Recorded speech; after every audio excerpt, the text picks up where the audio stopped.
Ibu-ibu, bapak-bapak, saudara-saudari sedama, selamat pagi. Terimalah salam saya dalam dhamma. Namo Buddhaya.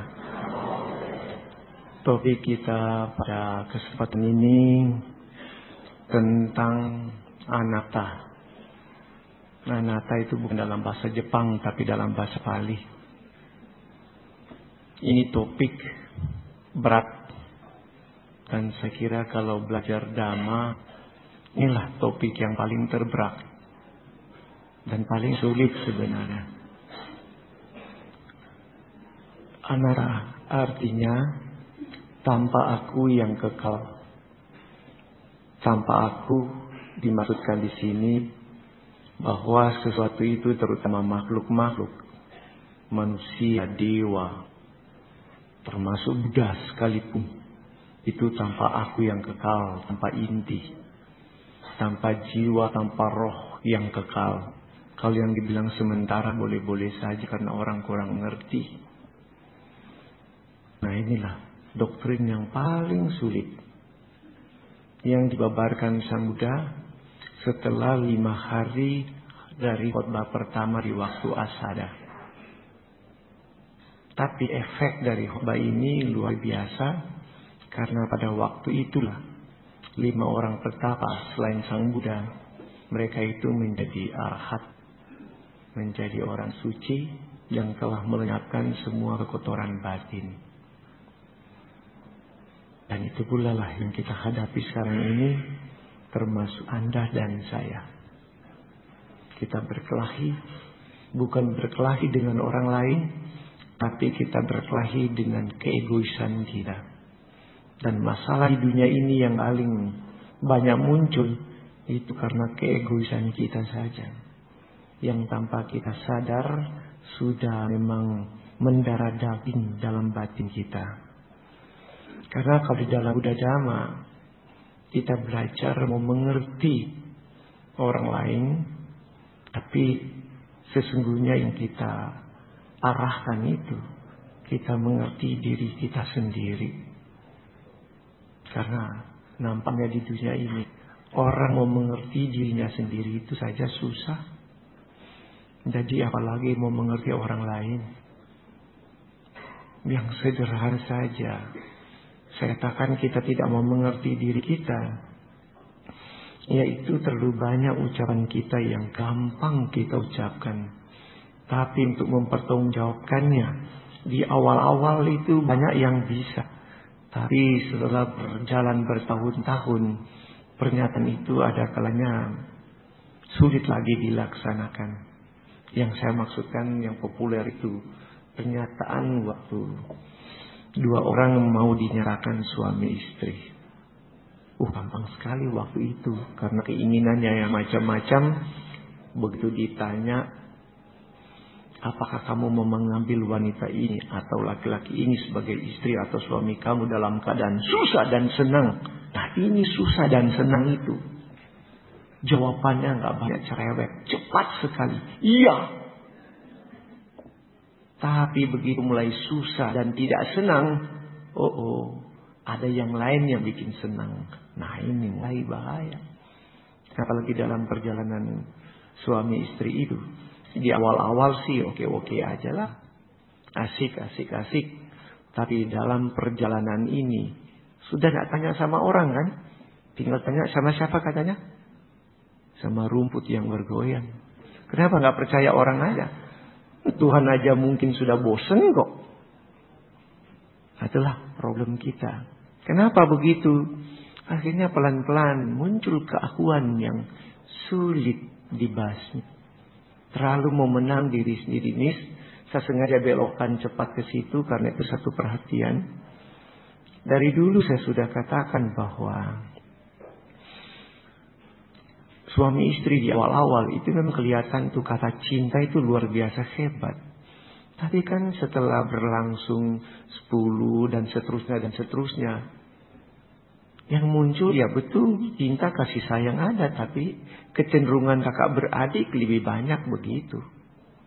Ya memang yang muda-muda bilang masa iya? Ya ada lagi nyala-nyala sih. Tapi nanti kalau sudah puluhan tahun lain mainnya. Kalau tidak percaya, potong kuku saya yang kepanjangan. Potong leher saya mati. Anda bikin dharma buruk. Jadi yang repot, bicara kembali aja kepada doktrinnya itu tadi. Sabi dhamma anatta. Beda dengan pernyataan-pernyataan awal yang bunyinya sabi sangkara anicca, sabi sangkara dukkha.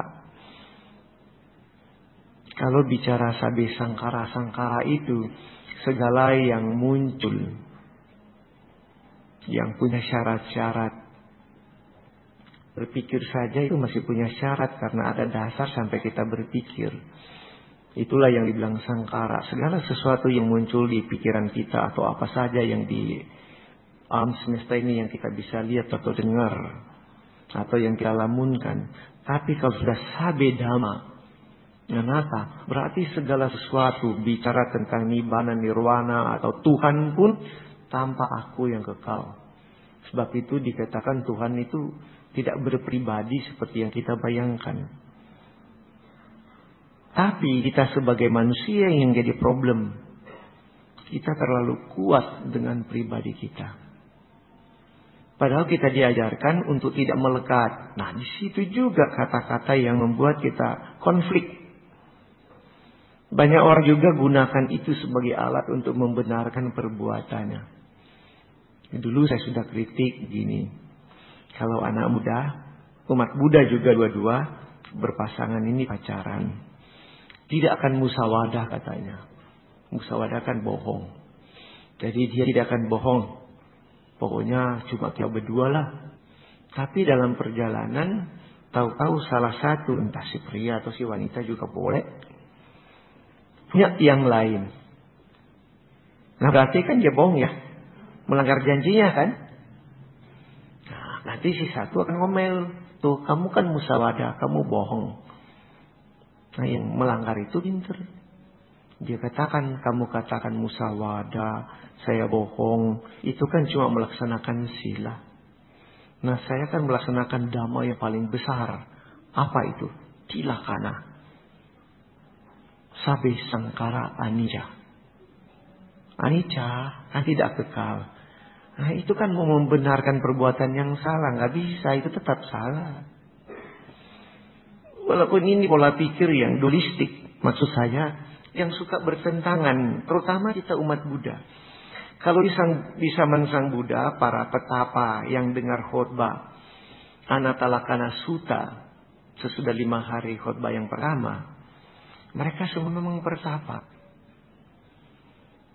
Jadi begitu dengar khotbah sang Buddha tersebut, mereka melepaskan semua kemelekatan. Mereka jadi arahat. Benar, idealnya begitu. Tapi kalau umat awam, bukan pertapa. Nah ini jadi masalah itu. Konflik sudah mulai muncul ini dalam pola pikir. Sebab sebagai manusia awam, kita banyak keterikatan. Namun keterikatan yang kita arahkan, kalau kita belajar dhamma, keterikatan berdasarkan sila, dalam hal ini sila seperti apa yang disebut dalam Sigalowada Sutta. Yaitu sila yang berkaitan dengan kewajiban. Karena di zaman sekarang saya perhatikan banyak galapuran yang masuk atau waktu cerita-cerita. Orang itu mau bebas, tapi dia lupa kewajiban. Nah ini nggak bisa jadi, sulit. Konflik. Jadi ya sudahlah, karena saya laki-laki, saya gebukin laki-laki aja lah. Maksudnya bukan bela wanita, saya tidak bela wanita, bilang apa adanya. Banyak ya setelah kawin itu merasa dia dipenjarakan karena terikat dengan keluarga. Yang tadinya dia biasa bebas, dulu waktu bujang bebas-bebas, sekarang setelah kawin repot, dia terikat. Nah kenapa dia terikat? Salah sendiri. Salah sendiri apa? Karena ngomong. Kapan dia ngomong? Ya itu tadi saya bilang. Waktu dibilang, apakah kamu mau mengambil wanita ini sebagai istri kamu dalam keadaan susah dan senang dan bla bla bla bla bla. Iya. Nah tuh rasain lu. Coba suruh. Coba waktu itu ditanya, bilang sama si Romo, kadang-kadang Romo, nah gitu aja jawabannya. Tapi perkawinan nggak jadi, disuruh ngomong-ngomong lagi di belakang kamu itu. Nah, gara-gara perikatan ini si istri juga sebenarnya sama. Cuma saya bukan bela istri, tapi dalam nature-nya alamiahnya, wanita lebih jaga rumah pada umumnya, walaupun ada juga ibu-ibu yang terbang, yang menghilang melulu. Tapi arisan melulu mana di rumah dia. Nanti bilangnya ini itulah, pergi kongko, pergi apa, bosan di rumah. Banyak juga yang begitu. Tapi lebih cenderung, saya bilang saya laki-laki, jadi bicara laki-laki aja lah. Padahal betul kita harus bebas, tidak melekat dengan keluarga dalam artian positif. Meninggalkan keluarga, tapi pergi kongko-kongko melulu dengan teman-teman. Ngapain lu pergi kongko-kongko begitu? Kan sudah kawin, bukan anak muda lagi. Saya dengar begitu banyak yang saya dengar itu. Lucu kok begitu pola pikirnya. Jadi kawinnya untuk apa? Apa memang cuma karena gengsi? Karena kalau nggak kawin malu. Nanti dikira kalau nggak kawin nanti model-model itu, model-model Ryan. Nanti orang bisa tuduh begitu. Kok nggak ke rumah? Kok cuma teman sama dengan teman aja? Apa kamu Ryan keberapa kali? Tahu Ryan semua kan ya? Lagi populer dia, luar biasa itu orang. Apa kita begitu? Tidak bisa. Kita diajar tidak melekat ketampakuan kepada hal-hal yang kita mulai latih untuk tinggalkan. Semua ya dasarnya memuaskan nafsu indera dan kebencian, itu yang kita tinggalkan. Tapi yang merupakan kewajiban itu kita lengket, kita harus kerjakan. Sebab dua hal ini dua hal yang berbeda, yang efeknya atau akibatnya beda. Jadi contoh saja bagi orang yang suka minum-minum. Kalau dia tidak minum malah positif kan? Nah kalau orang itu lengket dengan berdana, kalau dia tidak berdana, dia tidak menyesal. Ya nanti satu waktu saya akan buat lagi dah. Tapi dia ingat itu.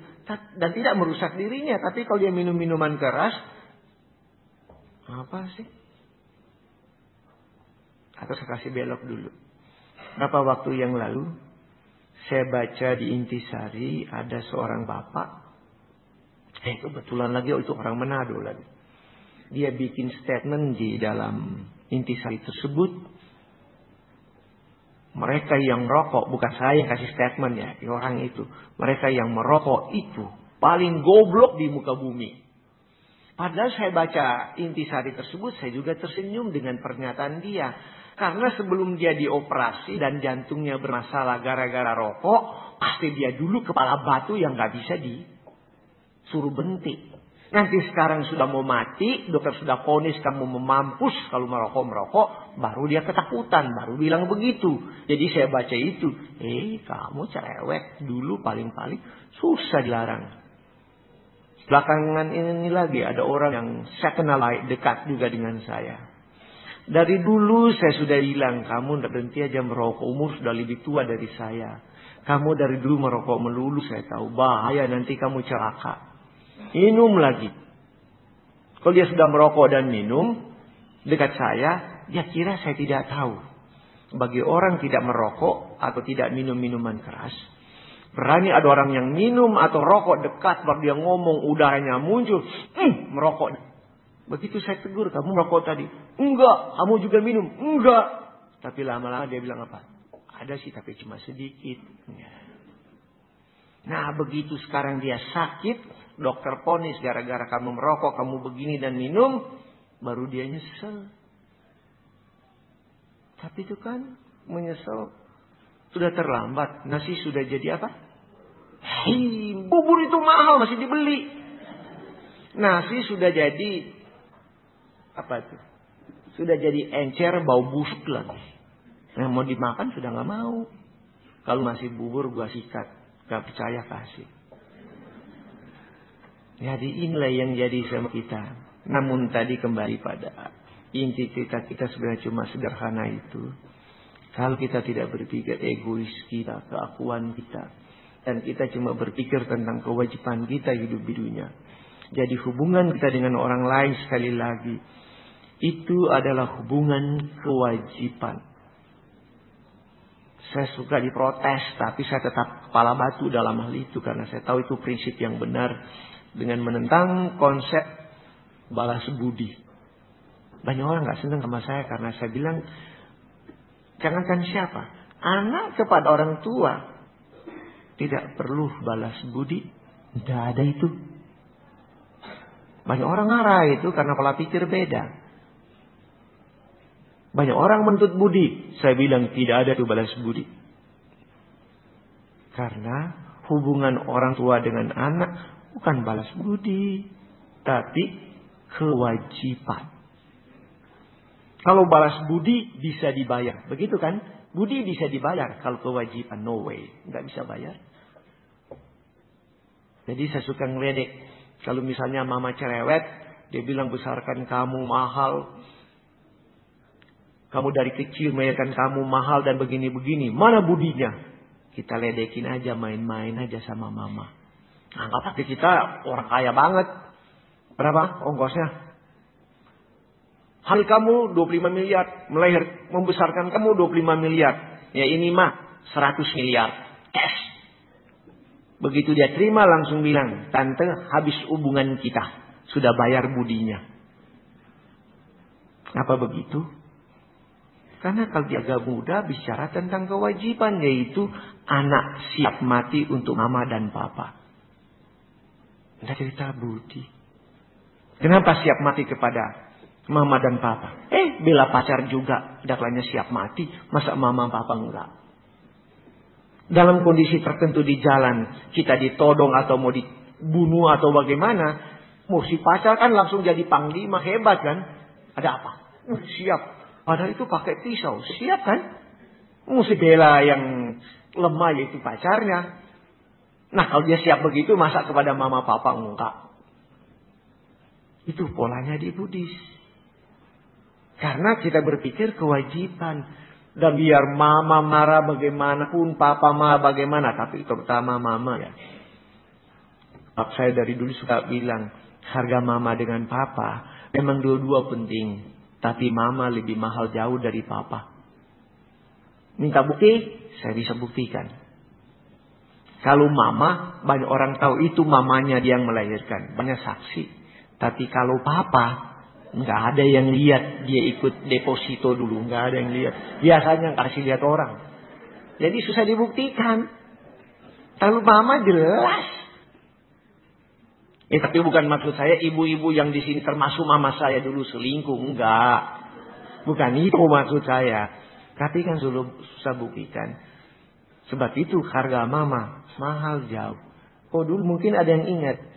Kalau orang India bersumpah. Dia tidak bersumpah atas nama Tuhan. Enggak. Perhatikan aja siapa suka nonton film India. Yang nehi-nehi itu. Dia selalu bilang apa kalau bersumpah. Perhatikan ya. Ini banyak orang nggak mau perhatikan. Dia akan bilang, saya bersumpah atas nama ibu saya. Karena bagi dia itu yang tertinggi. Nanti orang tahu Tuhan setelah lahir oleh mama kan. Begitu. Jadi yang dia tahu mamanya dulu. Dari orok dia tahu mamanya. Orang lain dekat tidak suka mamanya. Jadi dia sumpah mamanya. Sekarang setelah mama jadi tua, diledek-ledekin. Waduh, jeleknya bukan main. Kalau papa diledek-ledekin boleh, karena nggak tahu, nggak jelas dia papanya kecuali periksa darah. Kalau mama jelas orang lihat kok. Walaupun mama sekarang ada yang bilang, belum tentu mamanya. Walaupun dia yang melahirkan, belum tentu mamanya. Kenapa? Nah dia kan bayi tabung. Dijadikan di tabung karena yang punya ovum itu tidak kuat, yang sebenarnya mamanya sesungguhnya tak kuat rahimnya, disuntikan kepada mama sewaan. Kasus itu di Amerika sudah jadi. Akhirnya sampai ke pengadilan menuntut si yang melahirkan menuntut itu juga anaknya, yang punya ovum menuntut itu juga anaknya. Akhirnya hakim putuskan dua-dua punya anak. Atur-atur aja kamu ketemu dengan anak itu. Karena satu dengan darahnya, satu dengan ovumnya. Tapi kita kembali di cerita kita dulu. Jadi sesungguhnya kalau orang mengerti dhamma dalam perilaku kehidupan sehari-hari, kalau dia mulai melatih, yaitu tidak melekat pada hal yang bikin karmanya nanti buruk. Nah itu maksud saya tadi. Kalau karena nafsu,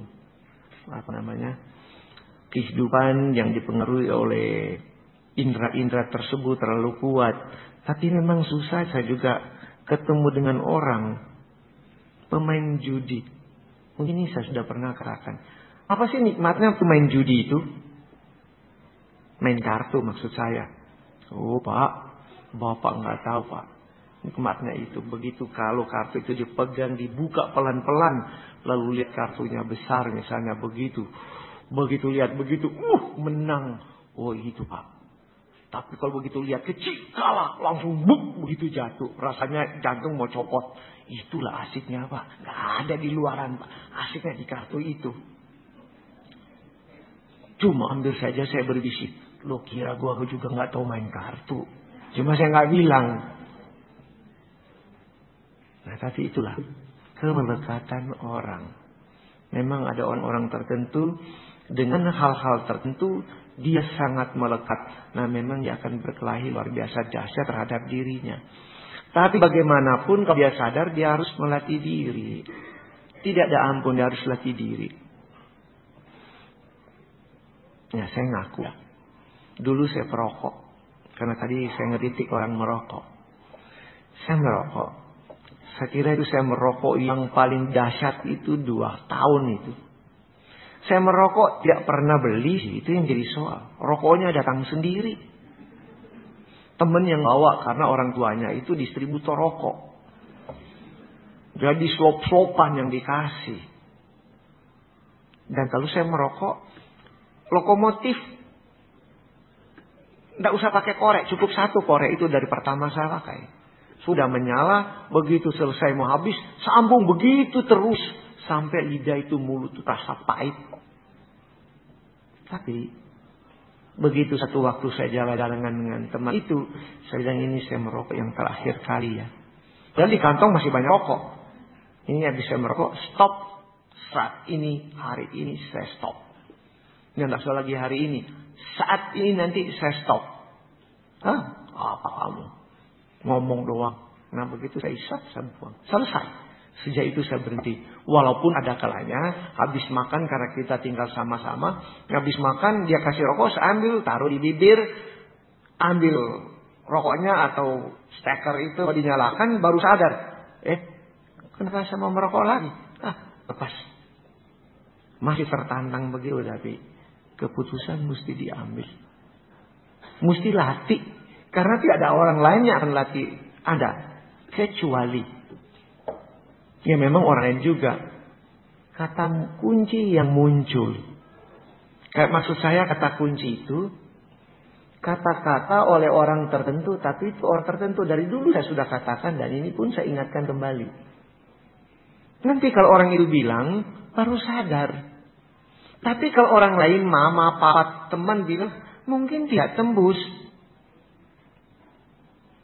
Saya ingat itu. Saya tidak bilang tempatnya di mana. Orangnya tidak boleh juga tahu. Mungkin masih ingat malah. Ada orang pejudi berat. Pejudi berat. Bilang aja. Dia tantang saya. Pak Wawor bilang saja. Tempat judi di dunia ini. Di dunia ya. Bukan bilang di Indonesia. Di dunia ini. Bilang saja. Semua saya sudah datangi. Aduh kan main. Dikit-dikit kan di otak saya juga. Baca-baca buku tahu di mana tempat judi itu ada. Saya bilang. Saya sudah tidak bilang Macau atau apa tuh namanya. Yang di Eropa sana itu segala tempat sana. Saya bilang ada yang di Amerika kota yang tak populer namanya Atlantic City. Di New Jersey.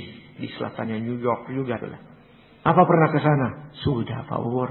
Pasti gua. Saya bilang, Pulau Christmas yang baru dibuka. Pembukaannya saya dari situ. Ya Allah. Tapi dia cerita waktu itu, dia berhenti main judi. Dan kapok. Waktu krisis moneter lagi hebat-hebatnya di Indonesia di tahun 98. Dia pernah rugi dalam 1 jam $400.000. dalam 1 jam. Ini lumayan, $400.000. Dia bilang, saya Pak, masih saya rem $400.000. Teman saya 1 juta. Jadi dia hebat katanya, masih rem. Tapi gimana sekarang, masih main? Enggak. Apa? Kalau pergi ke kota-kota itu pergi sendiri? Enggak. Dengan istri. Istri tahu enggak kamu main judi? Enggak. Loh, pergi sama-sama kok enggak tahu? Enggak. Kan perempuan gampang aja. Begitu, betul begitu. Kalau wanita gampang aja. Apa? Begitu sampai ke kota itu, masuk di hotel, langsung saya cari koran. Cari toko-toko atau mall-mall yang lagi sale. Nah, mesti cari mall yang agak jauh dari situ. Sudah lihat petanya, ini udah sana. Kalau dia pergi kira-kira 1 jam. Dia pas-pas di sana, mungkin 2 potong pakaian, bisa 2 jam. Oh, perempuan mau beli 2 potong, mau coba macam-macam. Ya, jadi bola-balik kira-kira 3 jam, 4 jam. Anggap dia 2 jam sudah cukup sih saya kalau main. Dia pergi, saya nonton televisi. Dia pulang-pulang, saya nonton televisi. Padahal antara dia pergi dan pulang itu, saya sudah main. Sudah rugi atau menang, pokoknya sudah 1 jam lebih cukup. Naik cepat-cepat, nonton televisi lagi. Ngapain lu di sini? Lihat gua bikin apa? Ya kan pintar jawabannya. Lu lihat gua bikin apa? Ya nonton televisi. Ya, iya. Padahal berkala tadi main. Nah, dia ditegur oleh mamanya, nggak bisa mempan. Sama om-omnya juga tegur, nggak mempan. Teman-temannya apalagi malah bilang, ayo pergi, tiket kita sediakan, hotel kita sediakan, tapi sama-sama berangkat. Gimana teman begitu? Nah, tapi dia terpukul gara-gara ya, dia mampu juga punya anak sekolah di Amerika. Nah, di situ dia kapok karena di Amerika itu dia juga punya apartemen. Nah, anaknya tinggal di apartemen. Pas dia sudah kalah main, dia pergi ke apartemennya. Sampai apartemen sore-sore, anak perempuannya belum pulang. Wah, papa mulai pusing. Nah, itu orang tua punya otak ya begitulah. Mikir mana si anak? Sudah jam 5 sore belum nongol. Jam 6, jam 7, jam 8, jam 9 belum pulang malam-malam. Tahu lah gaya Amerika. Jangan-jangan temennya ngajak pergi minum kopi di apartemennya yang lain. Temen cowok. Nah, kalau minum kopi begitu itu artinya bisa pulang besok pagi loh. Ngapain saja? Tanya sama rumput yang bergoyang. Jadi si papa sudah mumet pikir panjang-panjang. Tahu-tahu anak masuk. Begitu dia masuk gelap, dia nyalain lampu, buka lihat papa ada di situ. Lagi duduk diam. Papa langsung tanya dengan pikiran yang udah bengkok-bengkok. Dari mana saja kamu? Di rumah orang. Siapa? Pacar kamu? Bukan. Nah, begitu bilang bukan, papa langsung, asik. Senang dikit. Ngapain kamu di situ? Sampai malam-malam. Ya, belajar-belajar juga sembari jaga anak orang. Hah? Babysitter. Anak Jakarta yang mampu, yang gak biasa cuci piring aja, sekarang jadi babysitter nyuci popok anak orang atau ganti popok anak orang. Padahal dia gak biasa begitu. Wah, si papa melongo. Kamu kerja situ, ngapain aja dapat apa? Ini bayar pak, itu lumayan. Berapa? 1 jam $8. Dari babysitter 1 jam $8, jadi 1 jam 72.000 ya. Kalau di sana, kalau di sini gede banget ya kalau dihitung-hitung. Siapa yang jadi? Dia bilang begitu, si papa nangis. Si papa yang nangis. Jadi si anak ketakutan, pikir bahwa papanya tersinggung, punya anak jadi jongos orang di negara orang. Si anak langsung pegang kaki papanya. Ya pak, kalau papa nggak setuju ya saya berhenti menjadi babysitter. Nah, tapi si papa bilang enggak, bukan begitu. Papa itu terharu karena kamu sudah tahu artinya uang. Padahal yang dia bilang kamu sudah tahu artinya uang, kamu itu bukan anaknya, kamu itu dia sendiri maksudnya. Kamu main 1 jam halalan $400.000. Ini anak jadi bongos orang kerja 1 jam $8. Ini papa apa maksudnya? Yang dia hantam dirinya sendiri sebenarnya. Dia menangis bukan menangis karena anaknya kerja. Dia menangis dirinya yang brengsek. Anak kerja susah-susah. Ya arti yang disayang-sayang kerja jadi jomos orang begitu. Dia main judi 1 jam $400.000. Nggak tahu diri. Nah, itulah. Jadi dia ingat itu. Dia menangis bukan karena anaknya. Jadi sejak saat itu dia kapok. Nggak main judi lagi. Siapapun yang ajak nggak mempan. Selalu dia ingat kata-kata anaknya itu. Tapi saya ikut-ikutan juga. Ingat ceritanya itu sampai sekarang. Padahal ini cerita sudah berapa tahun ya. Sudah 10 tahun barangkali. Tapi saya ingat karena itu penting bagi saya. Karena orang memang begitu. Orang itu bisa berubah. Kalau ada kata-kata yang tepat. Nohok dia baru dia sadar. Kalau orang lain yang ngomong. Mempan. Apa? Orang main sepak bola juga taruhan. Hampir aja nggak dibikin judi di dunia ini ya. Kenapa? Orang kampanye aja nanti mau kampanye ya. Kita taruhan dia terpilih nggak? Wah bisa begitu. Karena macam-macam orang di dunia itu. Mental itu ya. Saya cuma berharapkan tinggalkan aja itu. Lebih baik uang begitu kasih si anak itu seperti tadi lah. Anak cuma digaji $8, padahal dia rugi $400.000. Nah itu semua terjadi. Kenapa kita susah berubah? Gara-gara keakuan kita terlalu kuat. Sehingga melihat hal yang positif, yang berguna, ada kalanya susah kita mau rubah diri kita. Karena keinginan kita yang seperti masa muda dulu masih lebih kuat jauh. Padahal itu sudah waktunya mesti ditinggalkan. Nah siapa yang akan merubah itu? Yang memang tidak ada orang lain yang bisa berubah. Selain keputusan diri sendiri. Contoh kasus tadi anak, betul anak yang ngomong. Tapi yang memutuskan tetap dia sendiri. Si anak memberikan masukan. Tapi memang itu tepat. Nah termasuk saya cuma pemberi masukan. Anda yang harus putuskan. Anda yang harus rubah. Karena yang bisa merubah Anda sendiri. Nggak ada orang lain. Dan hubungan kita sebenarnya terhadap anak, suami, istri, orang tua. Itu pun cuma ikatan karma. Termasuk kita sekarang ketemu di sini cuma ikatan karma kita saja. Karena keinginan kita semua datang ke wihara, kita ketemu di sini. Kalau enggak kan orang lain nggak di wihara. Jadi kita latih diri kita.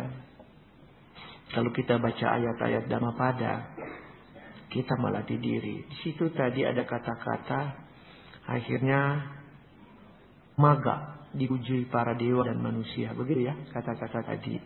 Itu adalah latar belakang ceritanya setahu saya. Ini cerita orang kampung punya model, tapi itu sederhana aja, tapi penting. Maga itu tadinya dia sendirian. Pergi nonton tontonan. Tapi karena tempat untuk berdiri itu terbatas, ada tempat lain yang kotor. Ini cerita sederhana. Kotor, banyak ada daunan. Jadi maga bikin apa? Saya mau nonton juga. Tapi berdiri di mana saya? Ini kotor. Nah kalau begitu saya bersihkan aja ini kotor. Dia bersihkan. Sudah bersih dia berdiri. Orang lain gak mau bersihkan tempat. Lihat tempat itu bersih di tempatnya si maga. Maga juga didorong. Akhirnya kedorong orang berdiri. Tapi si maga punya pikiran positif.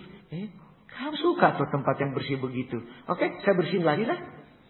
Nah dia bersihkan lagi tempat. Orang datang. Nah, begitu manusia di dunia.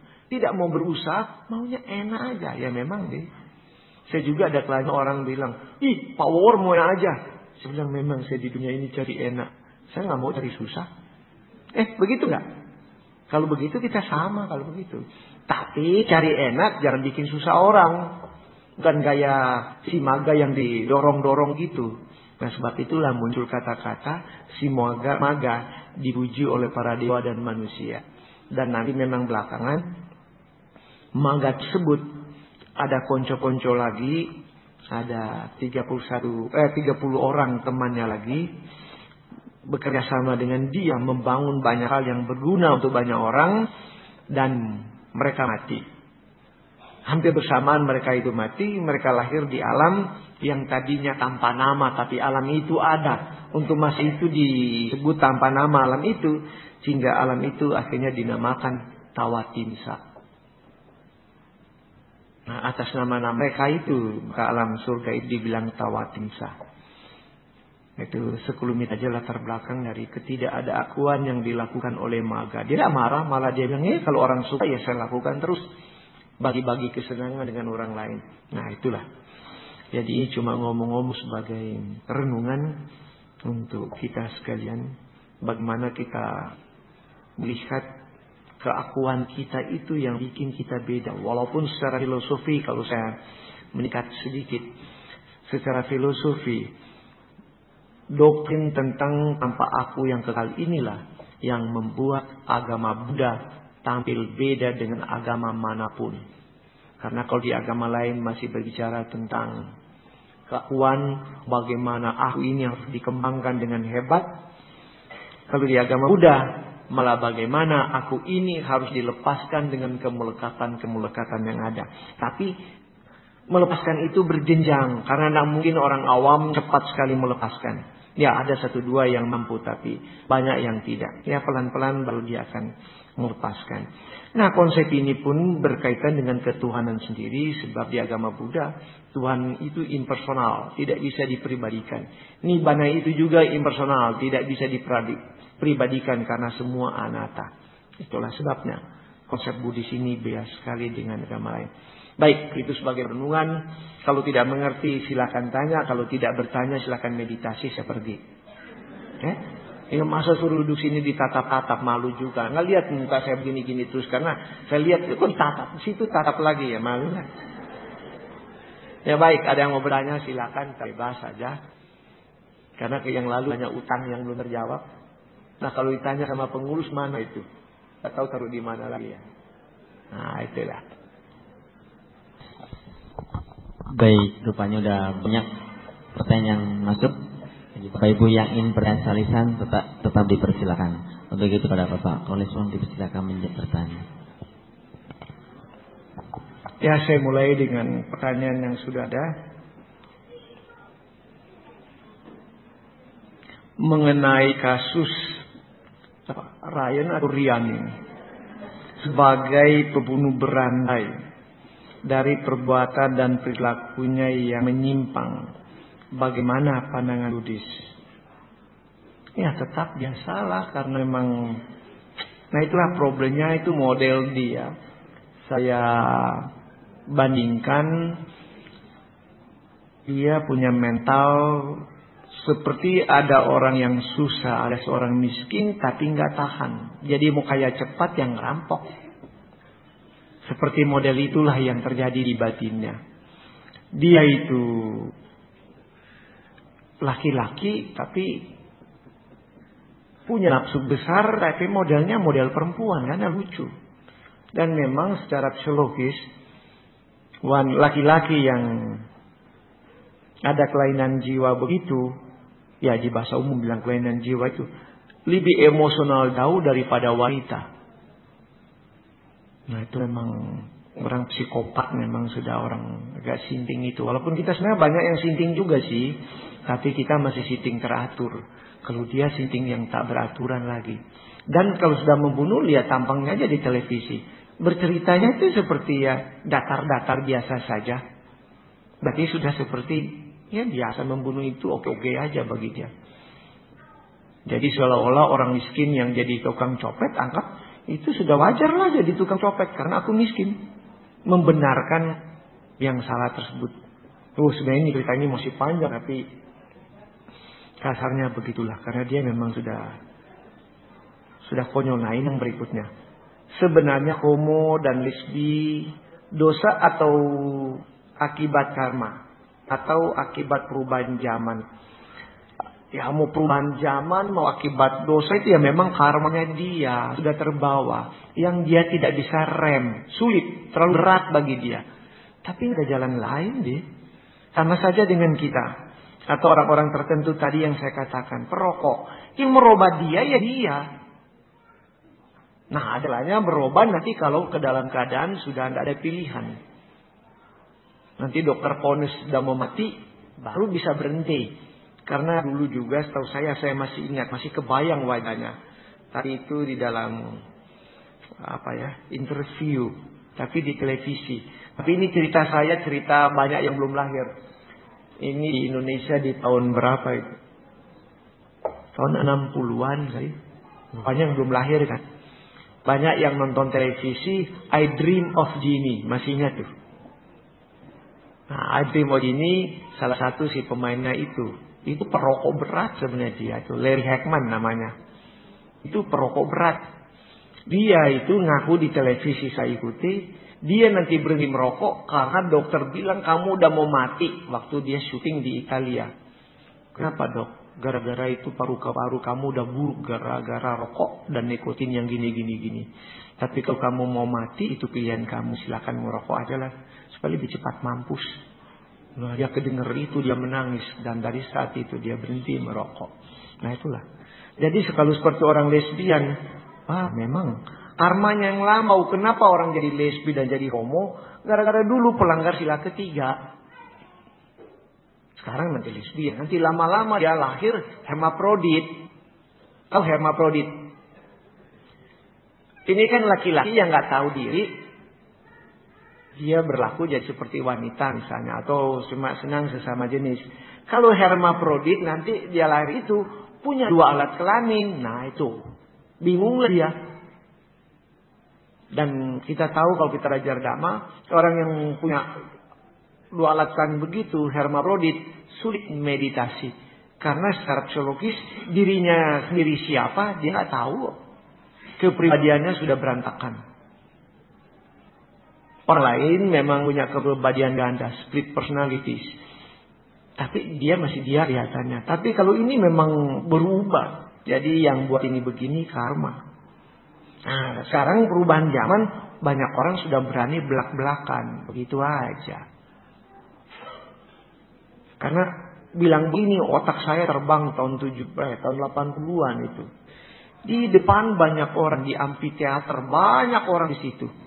Saya masih ingat, tapi bukan di Indonesia sih, di Amerika. Saya melongo lihat, ngapain itu 2 perempuan di situ, lesbi 2. Waduh, dianggap itu dia di bawah pontol deh kali nggak ada yang lihat. Main silat berduaan, tangannya entah kemana, pegang apa. Saya melongo, teman saya bilang, wah ini gini. Saya bilang gitu, biarin aja. Saya pendatang baru lihat begitu masih kaget. Darilah dunianya terbuka begitu. Nah ini karena karma yang bermain lah.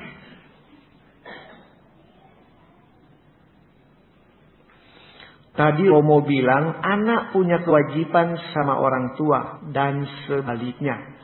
Tapi zaman sekarang kenapa banyak orang tua menjual anaknya demi ekonomi keluarga yang memang susah.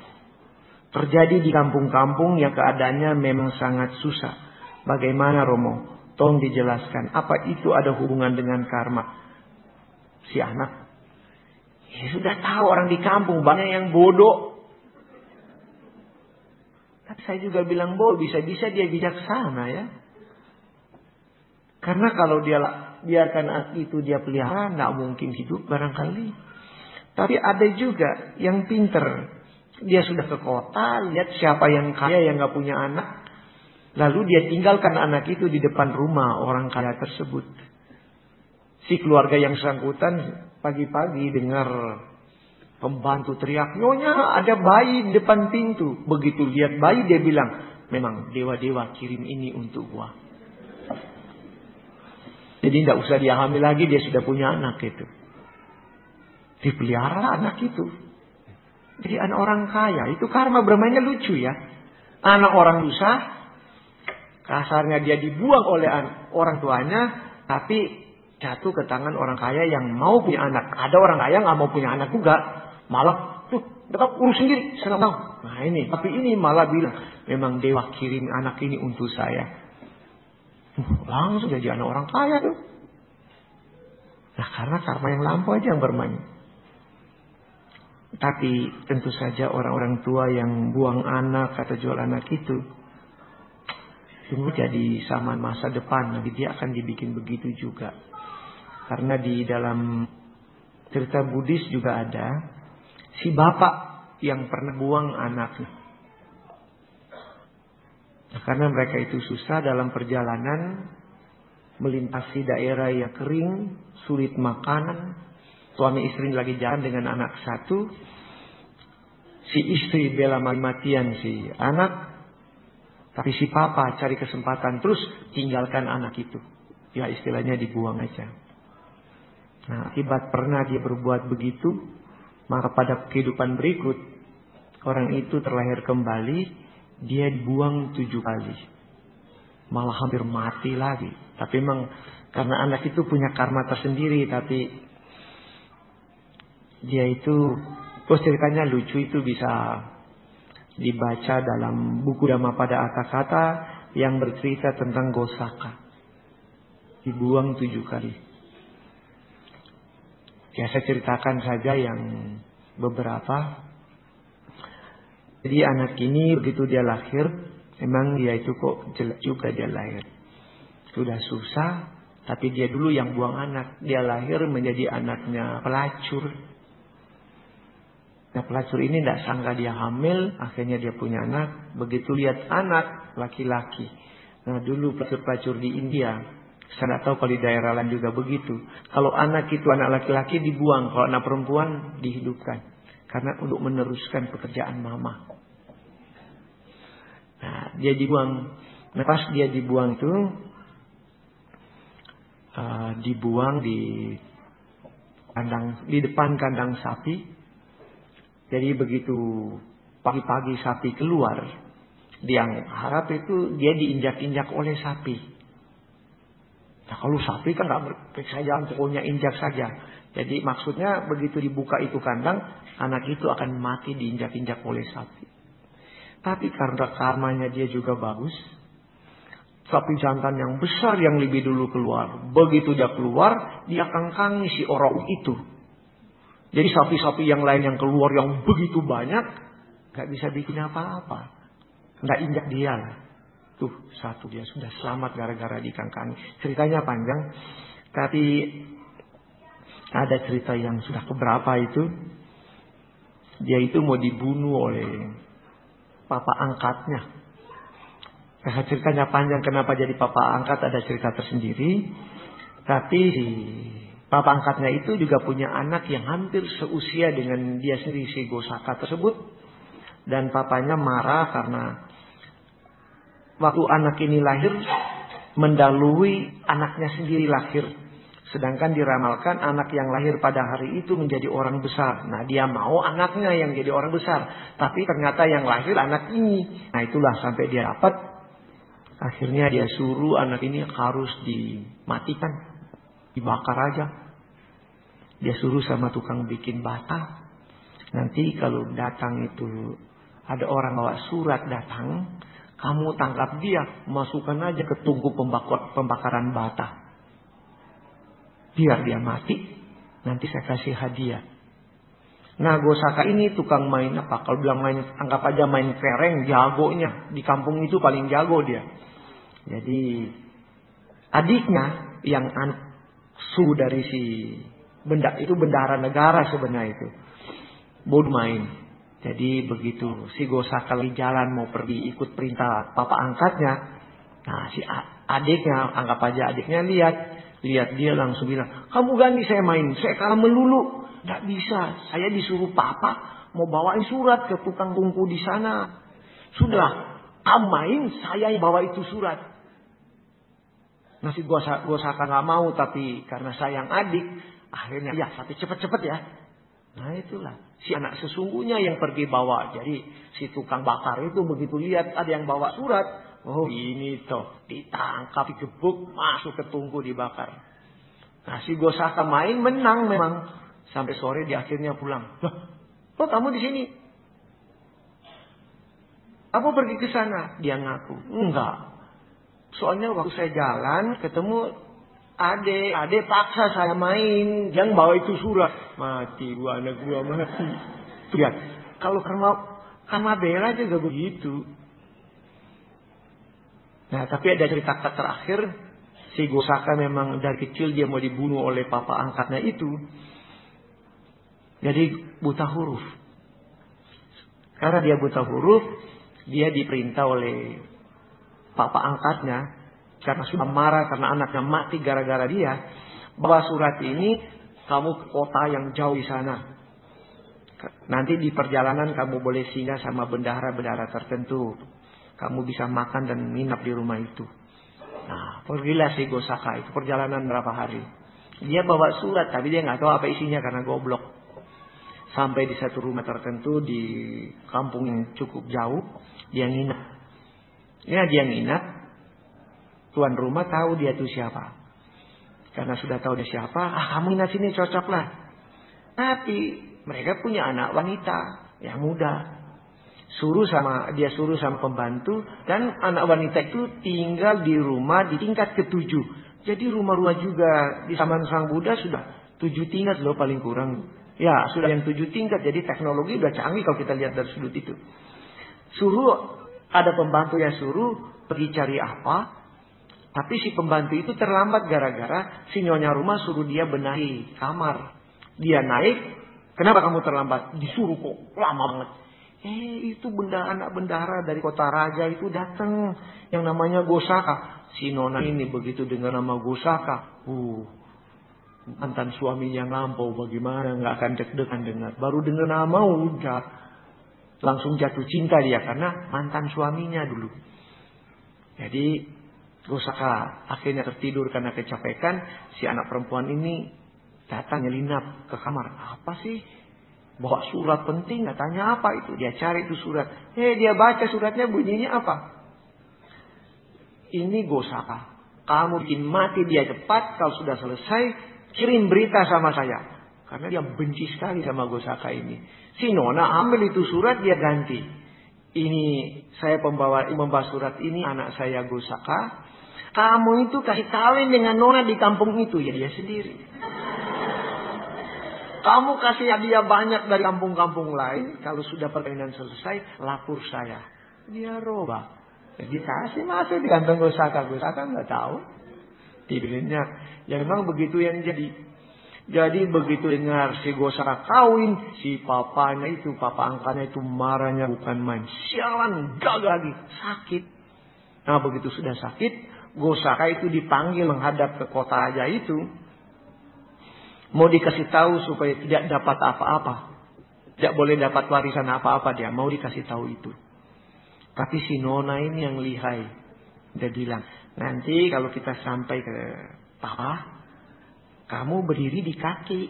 Saya yang berdiri di samping papa. Saya kan menantu, harus bicara dulu sama mertua.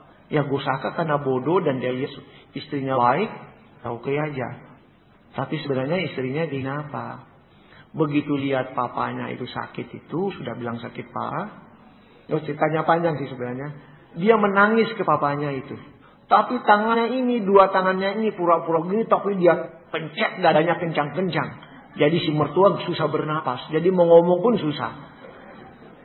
Tapi dia pura-pura menangis. Jadi pura-pura sayang mertua. Padahal dia pencet supaya jangan ngomong-ngomong. Karena kalau dia berani ngomong, nggak kasih harta, habislah dia. Jadi dia pencet begitu, ya si mertua sudah gak banyak bergerak, dipencet lagi. Wah sudah payah. Akhirnya memang belangan mati. Si Gosaka gak mengerti tuh istrinya lihainya bukan main. Jadi ceritanya panjang. Itu cuma karena gara-gara tadi pertanyaan. Buang anak, jangan buang anak. Karmanya jelek. Nanti Anda yang dibuang-buang berkali-kali itu.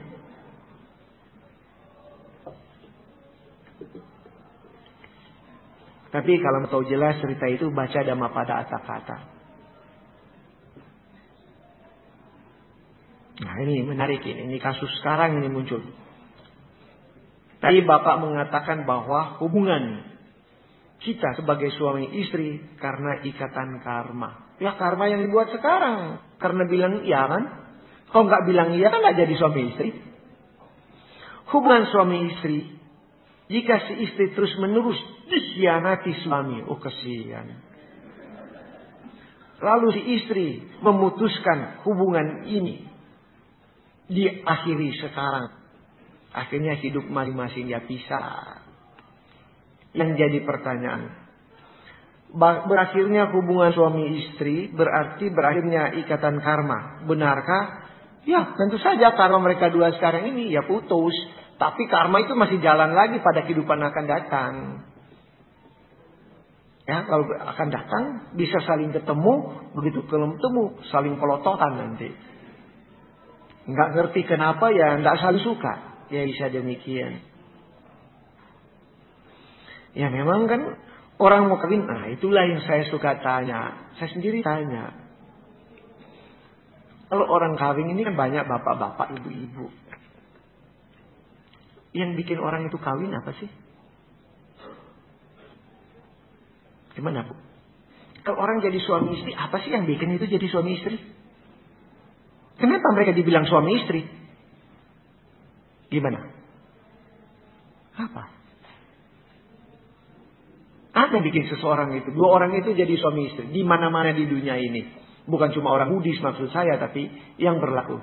Yang dibilang jadi suami istri itu apa? Karena saling suka. Orang saling suka belum tentu jadi suami istri kan? Nah kalau kita punya mak yang tua ini gimana dulu? Jadi suami istri itu bagaimana? Cuma karena lihat-lihat dia suka, dia lihat dia suka juga. Lalu gitu itu aja. Akhirnya jadi suami istri. Memang di dalam agama Buddha dikatakan dalam Sigala Sutta, salah satu kewajiban orang tua adalah mengawinkan anaknya. Orang tua yang kasih kawin. Jadi kalau dilihat rumus itu gaya kuno punya model. Yaitu orang tua yang cari pasangan anak. Bukan gaya sekarang modern. Pacaran dulu. Bukan mama papa yang mau kawin. Saya dari kita. Saya yang pilih. Woy. Tapi begitu kawin 1 bulan. Kalau perlu cerai cepat. Kenapa? Udah bosen. Sudah pilih boleh pilih yang lain. Itu aneh. Padahal dulu. Kalau emak-emak dulu. Mereka kawin. Apa mereka cepat cerai? Itu manusia-manusia yang pacaran waktu setelah kawin. Pacaran setelah kawin. Kalau zaman sekarang pacaran dulu baru kawin. Kalau orang dulu kawin dulu baru pacaran. Nanti suami istri udah kelarnya baru saling kenal waktu kawin kok. Oh kamu tau yang jadi dengan gua. Saya kira adik kamu. Nah. Kalau tradisi di Cungko juga kan ada yang nanti tahu itu yang jadi istrinya waktu kawin suruh buka itu penutup kain. Begitu ya. Baru buka, ya kok cicinya bukan dedeknya. Dan ini nggak bisa apa-apa. Tapi setelah kawin, kok aman-aman aja.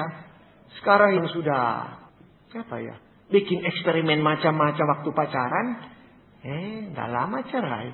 Kok lucu. Dan kalau dulu mau kawin dicek dulu. Sebelah sana ngecek sebelah sini cek ke sana. Pakai bahasa Jawa, bibit, bebek, bobot dicek semua.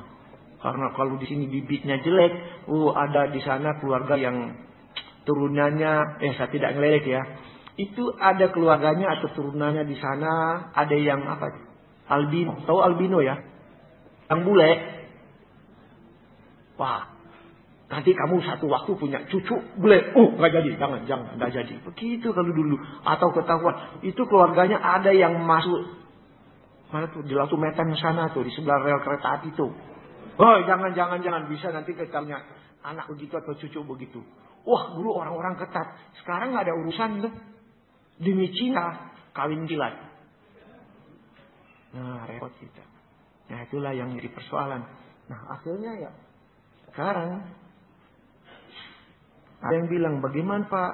Kau bilang dia sebagai suami saya cinta sih sayang, tapi kalau dia pulang-pulang lagi pusing, saya dijadikan sensak. Do you know that one? Sensak. Itu orang sen kan pasir. Sak ya sak karung pasir. Itu untuk latihan tinju gitu. Tapi ada yang sinting saya tanya. Si ibunya matanya bengkak-bengkak. Mukanya lebam-lebam. Dijadikan sensak. Gimana kamu sudah begini? Apa tindakan kamu? Gak ada apa-apa. Lah, kan digebukin. Iya. Mulai bisik-bisik bilang apa? Malamnya asik. Sudah saya ngelari kalau begitu. Dia bilang gak apa-apa yang gini biarin aja. Tapi nanti Itu wah susah lah. Baru saya sadar, ternyata saya ketemu umat. Itu umat Buddha juga. Yang punya sifat sadisme dikit-dikit. Orang sadis rupanya. Senang digebukin. Memang orang gila di dunia banyak. Ini ada pertanyaan lucu-lucu. Kenapa umat Kristen menganggap angka 6 angka setan? Nah sedangkan nomor HP saya banyak angka 6-nya.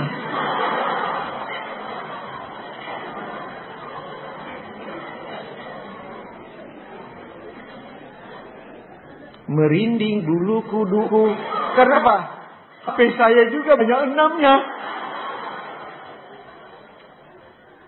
Cincai aja lah, jangan pusing yang gitu-gitu. Lalu nanti ada anak. Kalau orang-orang dulu anak banyak. Ada yang anaknya 8, ada 10, ada yang lebih. Lalu kalau begitu anak yang ke-6 anak setan. Gak usah dipusingin lah. Jangan terlalu pusing yang begitu-begitu. Nah saya juga gak ngerti kenapa angka 6 angka setan.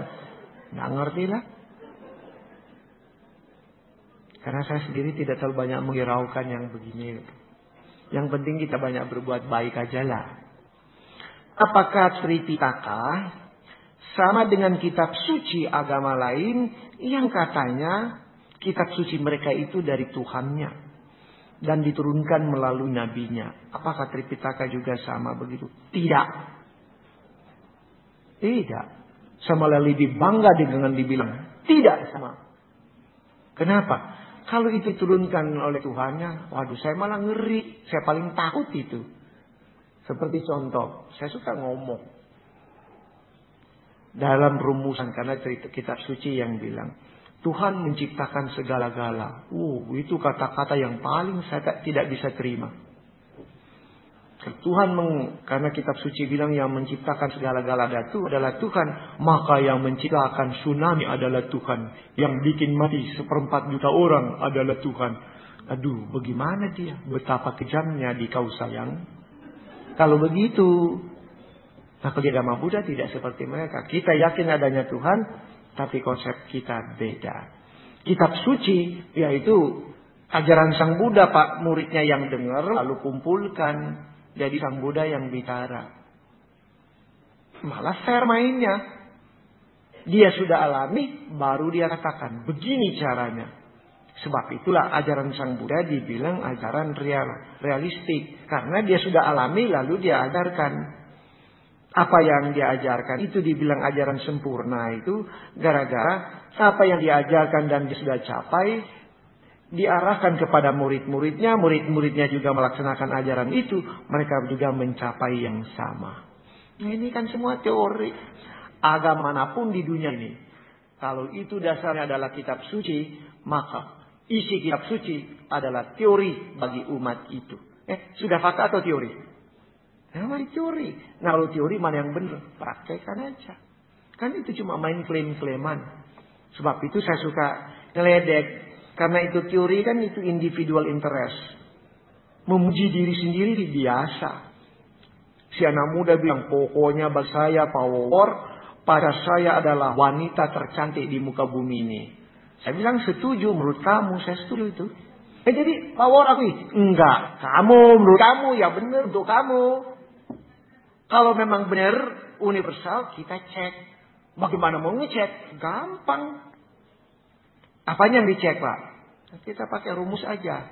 Kalau memang pacar kamu wanita tercantik di dunia, pasti dia bertahun-tahun ini dia jadi Miss Universe terus-terusan.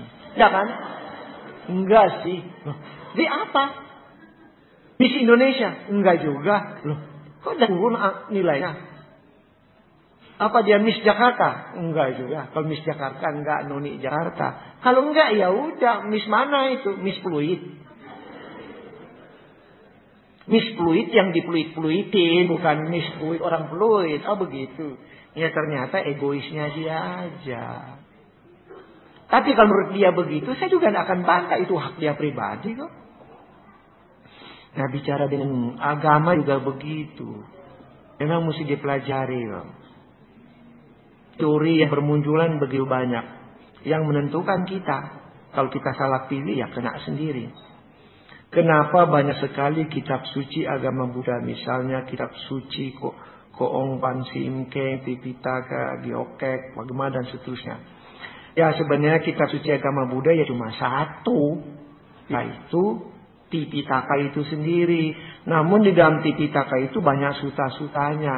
Dan suta itu memang tebal-tebal. Jadi kalau dicetak satu, orang bilang itu kitab suci. Dikira beda dengan yang lain. Padahal itu bagian dari Tipitaka itu sendiri. Nah repotnya kalau yang bertanya itu begini, malah saya mau tanya balik. Sudah lihat kitab suci Tipitaka belum? Baru lihat, saya yang sudah baca belum? Nah itu. Bagaimana kita bisa konsisten, berprinsip tetap pada komitmen, masih pada komitmen pada perubahan agar menjadi lebih baik. Ya kita sesuaikan diri, penyesuaian. Kalau lihat komitmen sekarang banyak tantangan memang di dunia, terlalu banyak tantangan yang menantang kita sendiri. Bukan, saya kan bilang dari dulu bukan godaan ya. Saya tidak mau mengatakan godaan karena tidak ada penggoda di dunia ini. Yang ada ketidaktahanan kita sendiri. Ya banyak perubahan, banyak yang menarik. Tapi yang menarik itu di luar sana. Bukan karena, ya ini contoh saja ini suami istri. Ya karena lebih muda, yang lebih cakep-cakep, cantik-cantik banyak lalu. Pak ini kan perubahan anicca. Sudah kakek masih mau cari yang muda lagi. Karena ada yang bangga loh. Ada orang umurnya sudah 60 tahun lebih. Kawin dengan anak baru lulus SMA. Siapa dia? Itu masih teman saya. Sudah pensiun dia kawin. Memang titelnya doktor sih orang itu. Hebat juga dia. Tapi tidak lama lagi saya dengar apa jadi? Dia mati. Saya bilang salah, dia memang konyol sih. Udah tahu dia itu mobil udah tua. Mau ngebut dengan mobil baru. Mati lu. Ondar-ondarnya sudah berubah. Aku mau bergaya. Kalau mau cerita sih boleh-boleh aja. Istri saya muda baru lulus SMA. Ya boleh. Tapi kalau sudah mau pakai mobil udah susah. Itu mobil tua. Ya betul mobilnya dia itu sudah gak terawat baik. Mobilnya Mercy juga. Tapi yang dipakai di sampingkan dia Ferrari baru. Ya gimana? Sebab itu begitu saya dengar lagi, mati. Manggut-manggut. Dalam hati saya pikir, pantas saja dia mati. Mana tahan, gak kuat lagi lah. Salah, orang pun tidak tahu diri. Jadi kalau bilang ini zaman ini ada perubahan, oke perubahan ada. Kita lihat, kita ikuti, kita beradaptasi dengan kemampuan tentu. Jangan beradaptasi dengan paksa. Matilah kau, ya seperti teman itu. Karena apa yang jadi? Diceraikan istri yang pertama. Itu yang saya kesel. Kok begitu caranya? Ya, dia punya mau. Ya dia mati. Ya dia punya suka. Ya sudahlah. Kalau dia masih hidup saya akan bilang nikmati aja lah kematianmu itu. Berdasarkan penjelasan Bapak tadi. Apakah benar bila saya katakan mengembangkan diri sendiri dengan hal positif adalah kewajiban yang harus dilaksanakan? Dan bukan kemelekatan. Ya memang yang harus memajukan dirinya, diri sendiri ya itu kewajiban dia dong untuk diri. Bukan kemelekatan itu yang macam-macam itu. Seperti tadi orang itu hobi minum. Untuk mengembangkan diri. Tadinya minum Johnny Walker atau kopi miring atau 5-0 itu. Berapa ya? Cuma 2 sloki atau 1 gelas. Sekarang 2 botol. Mampus loh. Nah itulah. Ya kenapa saya tahu? Dulu saya juga pernah minum sih. Dulu. Ya karena di Manado biasa kalau orang minum. Biasa. Saya ikut-ikutan. Tapi setahu saya nggak pernah mabuk karena nggak banyak saya minum. Asal rasa aja. Tapi sekarang pun rasa pun tidak. Oh sudah lama saya tinggalkan. Kalau rasain aja sudah berapa? Sudah 40 tahun lalu saya tinggalkan itu. Apabila kita memiliki karakter kepribadian itu masih dikatakan melekat. Memang karakter agak sulit dirubah. Tapi kalau orang itu mau robah, bisa. Karakter pemarah. Kalau dia mau memang dia harus bekerja keras. Ibarat karakter pemarah itu sama dengan orang miskin mau jadi kaya. Itu susah. Tapi kalau dia mau bisa. Tapi dia harus ambil keputusan. Kalau mau juga boleh pelan-pelan dia robah. Jadi saya sudah kasih contoh dulu. Karakternya ada pemarah. Pokoknya salah dikit atau apa yang dia tidak suka. Dia ngamuk, dia marah, dia maki. Nah, tapi dia mulai merubah. Dia masih marah. Dia masih tidak muncul kata makian. Tapi dia berteriak. Masih marah. Yang seperti dulu saya katakan. Kalau suami itu marah itu jelek. Tapi kalau sama istri masih boleh dia marahin. Dia teriakin pun boleh. Tapi habis dia teriakin si istri tersenyum. Bisa kan itu dilakukan. Jadi begitu ketemu dengan istri. Misalnya si suami saking marah. Langsung teriakin istrinya. Tapi di rumah jangan di depan orang lah. Teriakin langsung diteriak apa? Gocap jauh tapi maki setinggi-tingginya. Jadi si istri habis dimaki tinggal bilang mana. Habis dibilang gocap jauh, teriaknya minta ampun itu. Nah, kalau malah begitu ya boleh-boleh saja. Di depan umum juga dia boleh berteriak, boleh juga lah. Karena biasa dia begitu. Begitu ketemu dengan istri, dia teriakin, wah ini langsung dia peluk. Senang juga. Si istri tinggal bisik kapan-kapan lagi ya. Gitu dong.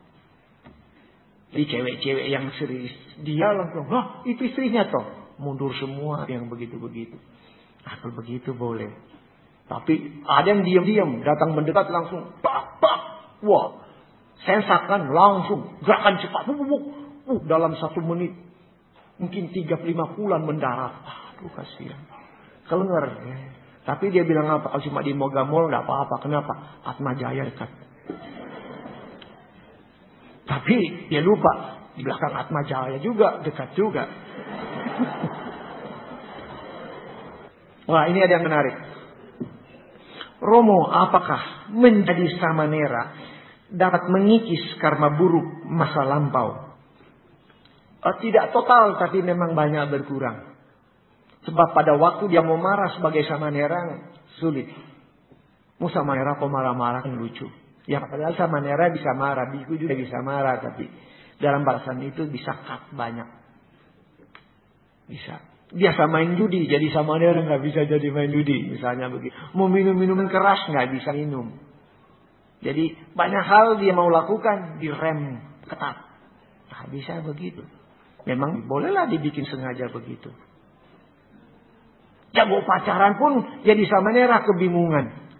Datang si pacarnya. Bante. Dia mau pegang nggak bisa. Biasanya dia pegang sekarang. Bingung dia. Nah, bisa lah. Bisa motong banyak itu. Tapi bilang habis sih tidak. Cuma memotong banyak karma buruk lah. Dari ceramah kali ini. Saya menilai judi itu tidak baik. Masa baru tahu? Tapi saya bisa mengerti itu maksudnya. Ini pertanyaannya nih menohok ini. Yang jadi pertanyaan saya, apakah berkarir di bidang saham juga termasuk berjudi dan tidak dianjurkan juga? Nah, ini kan diam kalau saya bilang begini. Nah, tapi cek dulu main sahamnya yang bagaimana dimaksud. Kalau main sahamnya itu memang investasi, it's okay, itu biasa itu investasi itu. Tapi memang belakangan ini main saham itu per menit-menitan itu. Nah itu yang judi. Ingat berapa waktu yang lalu ada seorang pemain saham mungkin yang terbesar di muka bumi ini saya pikir sementara ini. Saya lupa ya perusahaan apa itu namanya yang di Prancis. Dia seorang pejabat di bank tersebut, orang dalam, tapi ternyata dia main saham. Lumayan dah pakai duit perusahaan. 7 miliar dolar lebih. Sebab itu saya bilang terbesar. Uang perusahaan yang dia pakai. Dia main saham. Nah, coba bayangkan. Tidak tahu kasusnya sampai sekarang sudah sampai di mana. Karena akhirnya dia ketangkap. Ada yang pintar cek di komputer. Ternyata dia bermain langsung. 7 miliar lebih. Dolar itu. Bukan rupiah. Rupiah kita sudah geleng-geleng. Ini masih bilang dolar. Itu sudah jelas dia main judi. Nah sekarang memang banyak berspekulasi main judi itu. Banyak sekarang. Main judi dengan saham. Memang susah nih judi ini. Apa saja mau dibikin judi. Untung aja orang kawin gak dijudiin. Beberapa lama mereka tahan. Ayo kita taruhan. Itu kacau itu.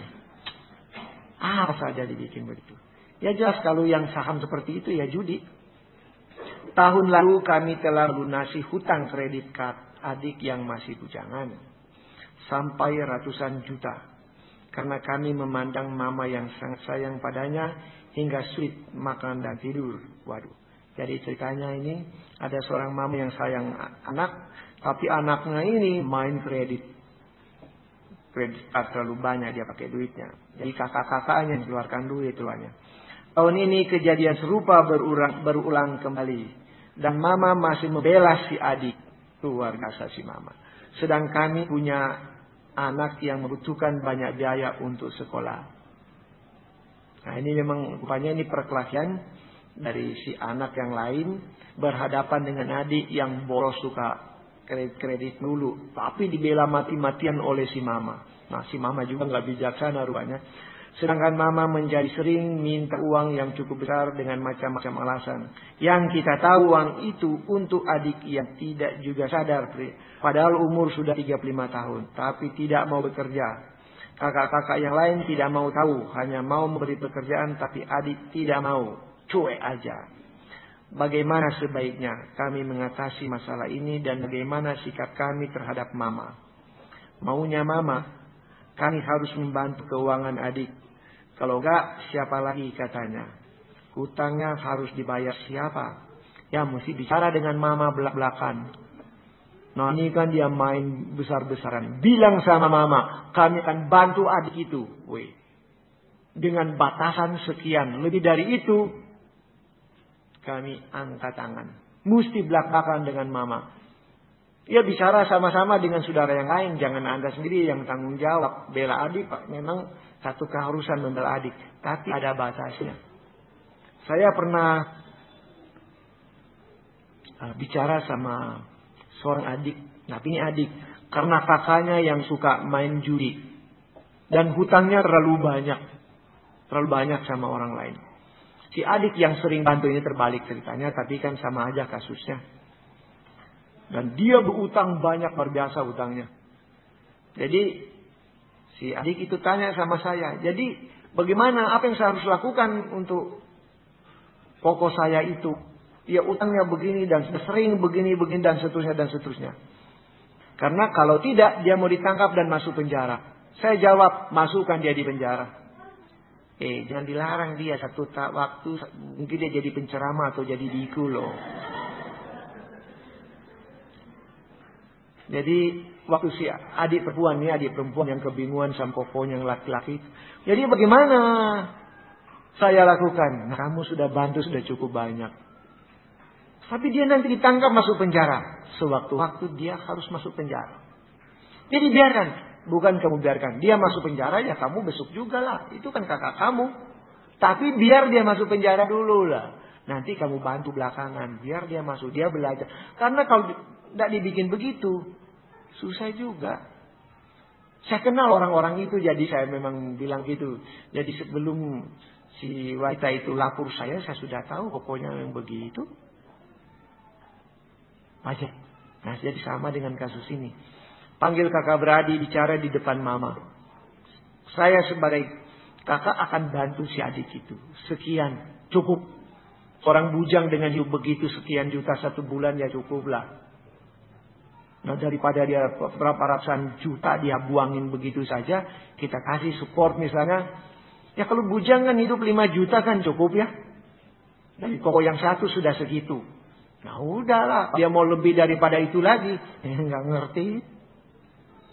Mesti ada batas. Dan dia sudah gede. Udah 35 tahun kok.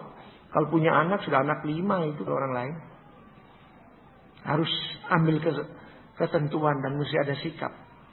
Karena membelajarkan orang itu macam-macam model. Nah biar supaya mama mengerti. Nah susah juga si mama karena sayang. Anak sih boleh-boleh tapi harus tahu juga. Anak nggak bisa dimajakan malah merusak anak itu sendiri. Sebab si mama harus sadar satu waktu dia mati. Nah kalau dia sudah mati lalu gimana?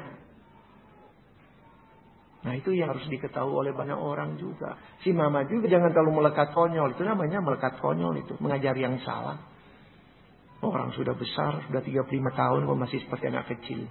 Ngutang-ngutang orang lain yang bayar, konyol banget. Dan kalau dia ngutang sampai ratusan juta, ngapain dengan itu? Nggak ngerti itu. Kalau begitu caranya. Jadi bicara itu belak-belakan. Di depan kakak-kakak yang lain, bikin rapat keluarga. Lalu ambil keputusan. Nah, apapun yang terjadi, tinggal tergantung si adik itu. Sudah dewasa. Baik, ada yang mau bertanya langsung barangkali, silakan. Loh kok diam semua? Malah nggak ada yang ngomong. Kalau begitu, meditasi, mulai. Saya kan diam. Baiklah, saya kira cukup sekian ini. Cuma bicara-bicara dhamma untuk menambah wawasan. Mudah-mudahan ada manfaatnya. Akhirnya selamat siang, Namo Buddhaya.